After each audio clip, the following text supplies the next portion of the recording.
በቲክቶክ አሳያችኋለሁ ማለት ነው። ከላይ ያለችውን 3 ነጥብጣብ ትነካላችሁ። ቀጥሎ ሴቲንግ ኤንድ ፕራይቬሲ የሚለውን ትነካላችሁ።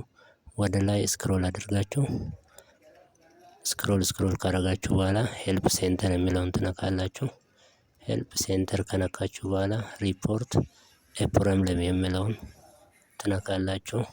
ወደ ላይ ስክሮል አድርጋችሁ ደግሞ ቀይ የሚያበራ ኒድ ሞር ሄልፕ የሚለውን ትነካላችሁ። ከዛ በኋላ የመጻፊያ ቦታ ላይ እንዲህ ብላችሁ ትጽፋላችሁ። አይ ዋንት ቱ ቲክቶክ አካውንት ኤጅ ኤንድ በርዝ ዴይ ኤክስቼንጅ ብላችሁ ከጻፋችሁ በኋላ እሱ ካመጣላችሁ በኋላ ቀንና ዓመተ ምህረት አስተካክላችሁ ኮንፈርም ታደርጋላችሁ ማለት ነው። ጠቃሚ መረጃ እንዲደርሳችሁ ፎሎ፣ ላይክ፣ ኮሜንት፣ ሼር አድርጉ። አመሰግናለሁ።